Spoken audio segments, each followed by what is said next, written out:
What's up, YouTubers? This is your boy Big Major Fan 12 coming to you with another video game review. And in this review, I'm going to talk about the game, the History Channel Battle for the Pacific, which was released on the PlayStation 2, PlayStation 3, PC, Xbox 360, and Nintendo Wii by Activision. And Magic Wand Production, at least that's the developer that made the Wii version and the PlayStation 2 version, at least, you know what I'm saying. And this game is pretty much endorsed by the History Channel because of the fact that you will see the History Channel logo in the game after you load it up and on the game card, you know what I'm saying. Not game card, but the cover, you know, and stuff like that. And in the game, you pretty much play as Lieutenant Jonathan Farrell, who fights in the Pacific campaign of World War II, where he fights the Japanese army. You know what I'm saying? And the game pretty much has 12 missions, 12 missions in it. Where in the PlayStation 2 and Wii versions, they're pretty much solo missions, while the other versions, you know, the PC 360 and PlayStation 3 versions are more squad-based missions and stuff like that. And the locations of the missions are pretty much places like Guadalcanal and pretty much Guam and stuff like that, where you like do different stuff like try to deliver to a document to General MacArthur and pretty much save some like POWs and stuff like that. You know, now there are some of the missions are pretty much rail shooters where you have to like shoot down planes and take out boats and stuff like that. And it's in some missions, like in the first mission, there is a spot where you have to shoot down a plane when it using one of the AA guns. You know, now battle for the specific also has pretty much stuff like field status options and extras. You know what I'm saying? Under field status, you pretty much view your records, progress, and pretty much commendations. You know, now in the records, you pretty much gonna see things like your accuracy. You know what I'm saying? Longest shots hit taken and stuff like that. So these are pretty much all of the type of stats you'll find in the records and stuff.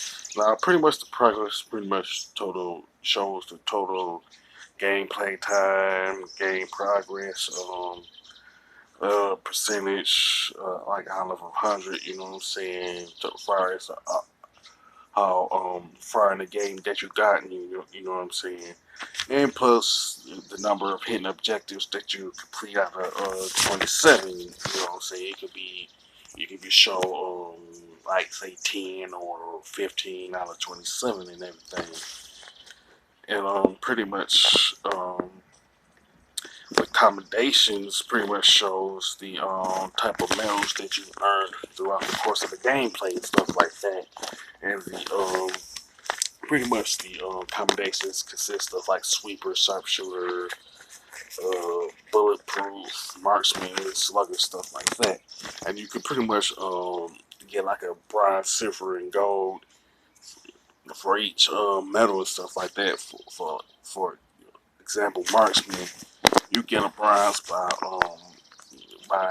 getting at least 15 headshots, silver for at least 25 headshots, and gold for if you get like at least 35 headshots off the enemies and stuff like that.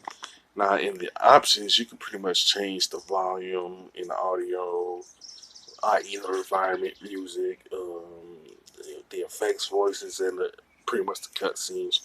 You can pretty much view the controls and button configurations, and you can cut the auto save on or off.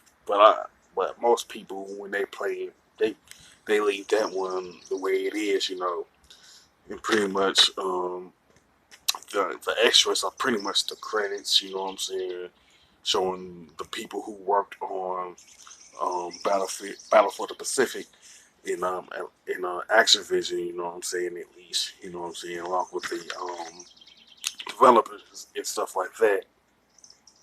Now the weapons pretty much consist of pistols, SMGs, grenades, rifles, one shotgun, and pretty much a couple of melee weapons.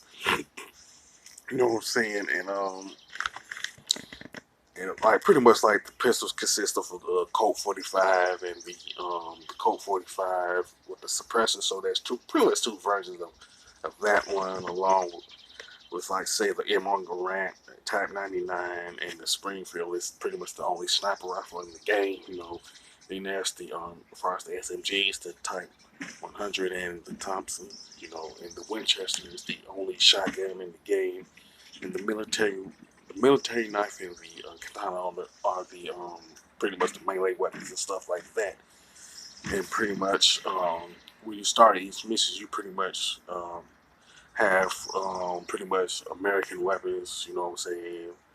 With the primary weapon, um, secondary weapon, which is pretty much the pistols, the melee weapon, which is the military knife and the grenades. You know, now you can use like the Japanese weapons. You know what I'm saying, like the Type 99, Type 100, the katanas and stuff.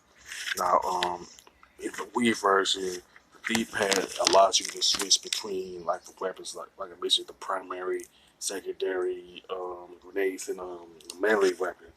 Now, the primary weapons are pretty much the SMGs, shotguns, rifles, the Springfield, and stuff like that. The secondary weapons are pretty much all the pistols that we got down. Now, with up, you can switch to like the primary weapons, like I mentioned, which are the shotguns, SMGs, rifles, stuff like that. Left is the pistols, down is the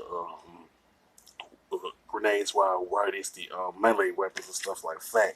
You know, and pretty much all of the cutscenes that you see in the game are either from in-game cutscenes or stuff that was shown by different programs from the History Channel and stuff like that. Now the graphics and design for this particular game mediocre at best with some bland color palettes and stuff like that. And to be quite truthful, they really haven't aged all that well and stuff. Now the gameplay controls are okay, but the aim down sights are not as accurate as they are if you were to place when you compare them to say like the Medal of Honor franchise and the Call of Duty franchise and stuff like that. Now, the soundtrack is actually the best part of Battle for the Pacific. You know what I'm saying? But it was honestly not enough to pretty much save this game. You know what I'm saying? And I'll be honest, this particular this particular game could have been good if more effort was put into pretty much the graphics design, um, the controls, you know what I'm saying, gameplay a little bit, and pretty much and all that, you know what I'm saying, my action figure and stuff. But because they didn't put enough effort into this game in terms of those things, it ended up being a bland, pretty much mediocre game. You know what I'm saying? As far as World War II shooters, you pretty much better off playing the early Medal of Honor games and early Call of Duty games and stuff like that. You know, as far as the score, I give it pretty much a 4 out of 10. You know what I'm saying? And it actually didn't help that the single player campaign is short. You know what I'm saying? You can be like between 2 3 hours and stuff. You know what I'm saying? Now, with that being said, if you can pretty much sound off in the comment section about the History Channel Battle for the Pacific. You know what I'm saying? Do you like it? Do you hate it? Do you like think that it could have been better and stuff and all that? You know. And if you like this video, don't hesitate to click the thumbs up button. Don't forget to subscribe and hit that bell notification button. This is your boy Big Metroid Fan 12 signing off.